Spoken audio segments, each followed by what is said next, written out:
Type a destination into your phone and, in the time it takes to glance back up, it has searched a map of tens of millions of road segments and handed you the fastest route. A video game enemy spots you and instantly threads its way around every wall in a level to reach you. These look like different problems, but underneath, they are the exact same one, solved by a small handful of genuinely beautiful algorithms. So let's not just name them, let's actually watch them think. Here's the setup. We have a network of places connected by roads, and every road carries a cost, a distance, a travel time, a toll. We're standing at the start, marked S, and we want to reach the goal, marked T, by the cheapest possible route. The trouble is that the number of possible routes is staggering, far too many to ever check one at a time. The entire game is finding the single cheapest one without looking at almost any of them. And it really is staggering. On even a modest map, the number of distinct routes between 2 points climbs into the billions and far, far beyond as the map grows. Brute forcing every route is utterly hopeless. We need an algorithm that is clever about where it spends its effort, one that pushes into the promising directions and quietly ignores the rest. There are 3 classic ones, and each is a little smarter than the last. Start with the simplest. Forget the road costs for just a moment and pretend every road is a single step. Breadth-first search explores the map in expanding rings. From the start, it visits everything 1 step away, then everything 2 steps away, then 3. Like a drop of ink spreading through water, it fans out evenly in all directions, 1 clean ring at a time, until the ripple finally washes over the goal. It keeps that order using a queue, a simple waiting line, first in, first out. It takes the next place from the front of the line, looks at its neighbors, and adds any it hasn't seen yet to the back. Because it always finishes an entire ring before starting the next one, the very first moment it touches the goal, it has found a path with the fewest possible steps. For a map where every road counts the same, that is the answer, guaranteed. But now watch the problem with treating every road as 1 equal step. Look here, a route that is only 3 roads long can be far longer in actual distance than a route made of 5 shorter roads. Breadth-first search, counting only hops, would proudly pick the 3-road route and send you the long way around. The instant roads have different lengths, counting steps is simply the wrong thing to count. We need to count cost. This is precisely the problem Edgar Dijkstra solved, famously, in about 20 minutes while sitting at a cafe in 1956, without even a pencil. His idea, instead of counting hops, track the cheapest known cost to reach each place, and always expand outward from the cheapest unexplored place you have found so far. Greedily reach for whatever is nearest, every single time, and trust that this never leads you astray. Here's how it begins. Every place starts with a tentative cost of infinity, because we have not yet found any way to reach it. Only the start gets a cost of 0, since we're already standing on it.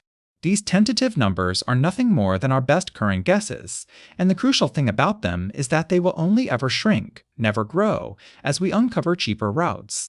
Now the heart of the whole thing, a move called relaxation.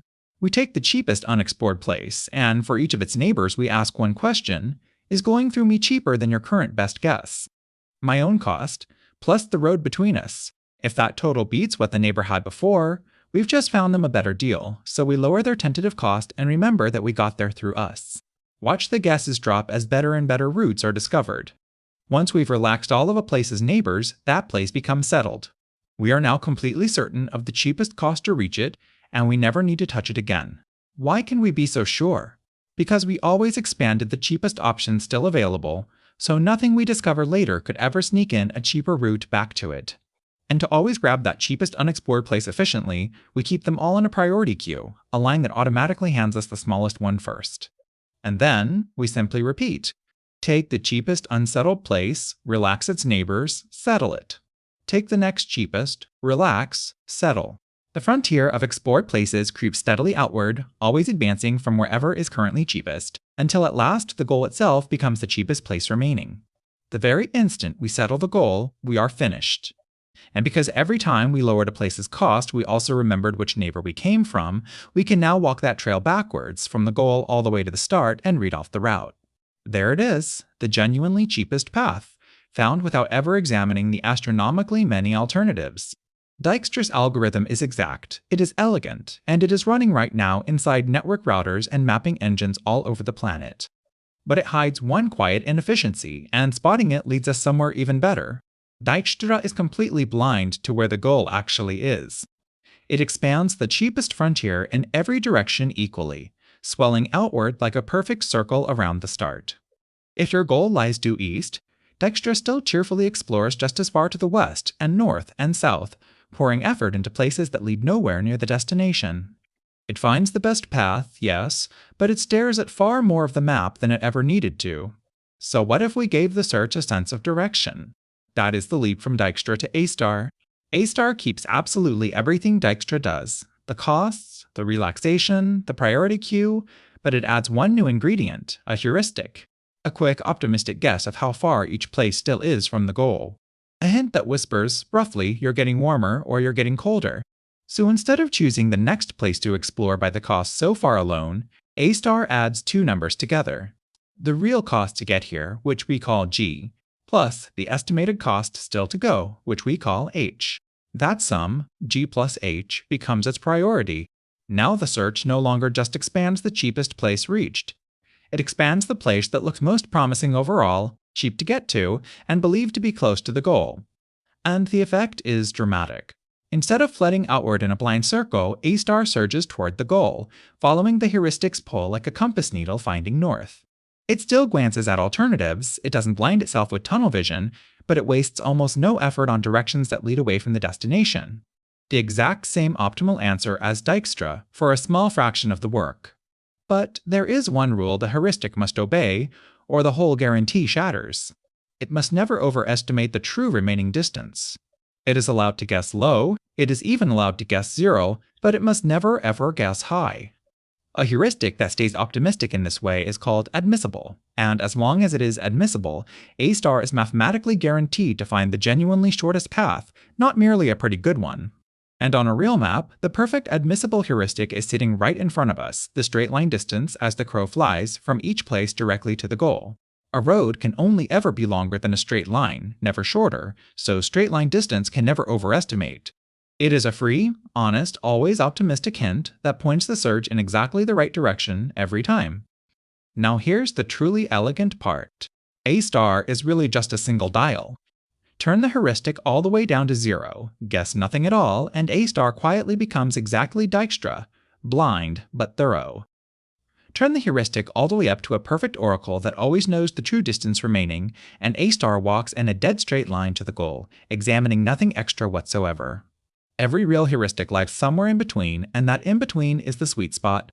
Nowhere is this clearer than inside a video game. Picture a grid dotted with walls.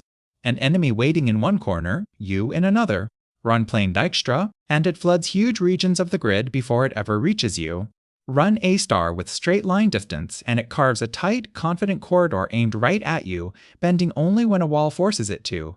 That, right there, is why game characters can pathfind in an instant, even across enormous levels.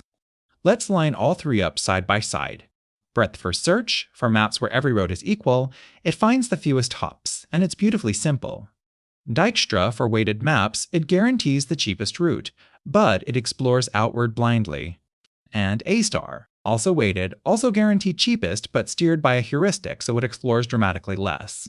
Each one is the right tool for a different shape of problem. How fast are they, really? With a good priority queue, both Dijkstra and A* run in roughly the number of roads, times the logarithm of the number of places, which is wonderfully efficient. But the formula isn't where the real difference lives. It lives in the constant hiding inside it, how much of the map each algorithm actually bothers to touch. A*'s heuristic is exactly what shrinks that, often by an enormous margin. One important warning before we go: Dijkstra and A* both rest on a single quiet assumption, that traveling a road never reduces your total cost, that every step forward costs something. If a road could somehow have a negative cost, paying you to travel it, the greedy logic collapses because a place you'd already settled with total confidence might suddenly turn out to be cheaper after all. For those strange cases, a different and slower algorithm, Bellman-Ford, is the one you need. So, how does your phone search an entire continent in milliseconds, when even A* would choke on tens of millions of roads? It cheats brilliantly by preparing in advance. Mapping engines spend hours pre-computing clever shortcuts across the road network long before you ever ask. So that at the moment of your query, the actual search only has to touch a tiny sliver of the map. The elegant textbook algorithm is the foundation. The blistering speed comes from preparation. And once you can see graphs and search, you start seeing them absolutely everywhere. The fewest introductions between you and a total stranger, that's breadth-first search across a social network. The way data packets find their way across the internet, routers quietly running Dijkstra on a map of connections. A word ladder, a maze, a tangle of tasks waiting on each other, all the very same shape, all cracked open by expanding the most promising frontier first. Because that is the single thread tying all three together. Every one of them is nothing more than a frontier creeping outward, plus a rule for which part of that frontier to push on next. Breadth first pushes by the number of hops. Dijkstra pushes by the cost so far. A* pushes by the cost so far, plus a guess of what's still left. Change that one rule, and you change the algorithm entirely, yet the underlying dance never changes at all. So the next time your phone calmly reroutes you around traffic, or an enemy hunts you down through a maze, you'll know exactly what is happening underneath, a frontier of possibilities fanning out across a graph, always reaching for the single most promising step next. It was never magic. It's one beautifully simple idea: expand the best option first, dressed up in 3 different costumes.